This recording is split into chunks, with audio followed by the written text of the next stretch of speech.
Joining us today for this week's entertainment panel is the beautiful Abby St. John. Thank you so much for taking the time to speak with us and be back in studio with us today. Of course, thanks for having me. Yeah, glad to be back to the original in-studio entertainment panel because, you know, this is the way it should be. Yes, yeah. definitely. And we got some, this first topic is actually really hilarious. I love it. Yeah, this is a good one. You know, we're speaking on this because a lot of people online are talking about it with the trailer that has been released, but Weird the Al Yankovic story. Yeah. And Daniel Radcliffe is in this, of course, playing Weird Al, and I think that is absolutely comical because who would have suspected Daniel? I mean, but you could tell like he does have some good humor just from seeing in past roles that he has done, like of course after Harry Potter and whatnot. So I think he's actually already doing a great job, and there's a lot more people in it. You know, for the Office fans, we got Rainn Wilson that's in this. Looks absolutely hilarious with the way we were just talking about, like the top hat throughout the whole thing. And then we got Quinta Brunson that's in it, of course. Abbott Elementary fans. Yes.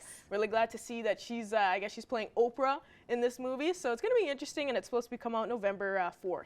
Yes, this is, I feel like it's a movie that we didn't think we needed, but it's amazing that we're getting it.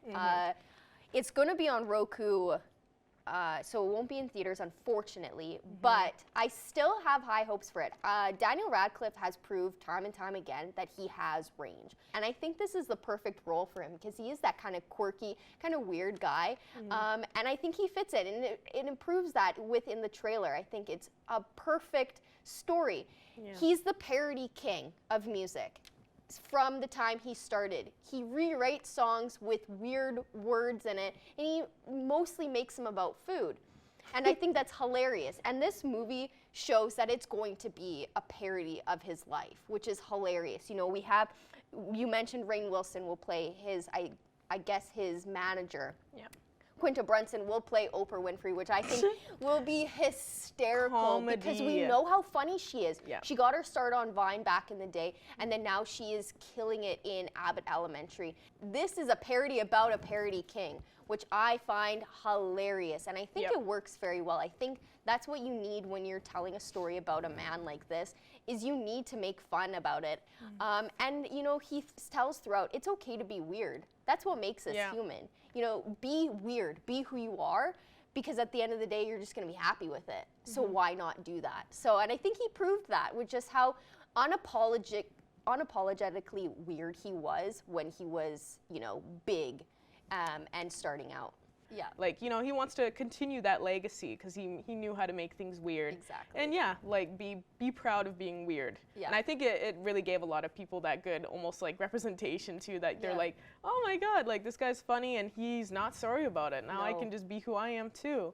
So I think the movie's gonna be absolutely hilarious. Yes, I agree. And now our next thing we're gonna talk about, you know, completely different than what we were just on with the Weird Al Yankovic. You know, we are speaking on, of course, a lot of people are on this right now, and it's got me hooked again on Game of Thrones personally. I have to rewatch it now just because I got the craving for it. But we got the prequel House of the Dragon, and you know, many people are watching this. Of course, you know, they a lot of fans back in the day for Game of Thrones, and unfortunately the finale, not a lot of people were impressed. But now we got this prequel that has come out, and you know, it's based on, set like 170 years or so before Daenerys Targaryen was born. So it's has a lot to do with, you know, the dragon family, pretty much, the Targaryens, and has a lot to do with also has the Iron Throne and same King's Landing set and everything. So it looks like it's really good so far with the amount of episodes that are out. And the biggest thing right now is that ever since it premiered, a season 2 has already been renewed. Yes, they announced that that there will be a season 2 before the second episode aired. And that's because the first episode broke HBO's record. 10 million people watched on the premiere day. A week later, it was up to 20 million people. It proves just how ginormous the Game of Thrones fan base really is. And it's gotten pretty good reviews. 85% audience rating on Rotten Tomatoes and 84% on critic rating. Like you said, it follows the civil war that led to the downfall of House Targaryen, you know, because 170 years before the events of Game of Thrones takes place, you know, we have Daenerys Targaryen and her family dealing with the Mad King. That was part of it. You know, the downfall of the dragons disappearing because we know, if you've seen Game of Thrones, we know everybody thinks that the dragons are extinct been until gone for hundreds of years, they always say. Until Daenerys finds them and becomes the mother of the dragons. And so this follows her family and where they started and their downfall to where, you know, they ended up, because they ended up being overthrown, and another family and stuff. And another family takes over. Yep. So, and their power is taken away, and their throne is taken away, and their dragons are taken away. So it's going to be interesting to see how that happens and why that happened.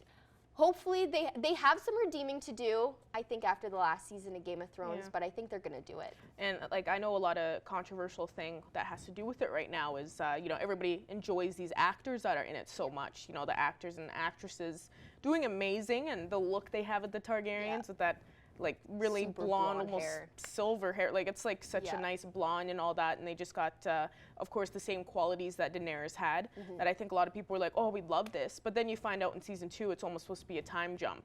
So that's what a lot of people are actually speaking about right now, how disappointed, because they just are already in love with these actors and actresses in season 1, and now they're not going to be there in season 2. But, you know, I think a lot of fantasy lovers out there are really enjoying their time, because not only did, you know, they get this prequel to, for House of the Dragon for Game of Thrones, there's also now a show, Lord of the Rings, The Rings of Power, and that's pretty cool as well, because, you know, lots of Lord of the Rings fans out there. That is a serious fan base, and even the second ep is releasing today, and that one's already getting some good reviews for that first step. Lots of fantasy fans out there are going to enjoy, but unfortunately that's all the time we have for this week's entertainment panel. So thank you once again so much for joining us today, Abby, and also it is going to be National Cinema Day coming up here this weekend on Saturday. So here in the Border City, make sure you go check out May Cinema 6 and go catch that $3 movie they're going to be offering. Yes, perfect. It's a perfect day. Oh yeah, of course. Yeah.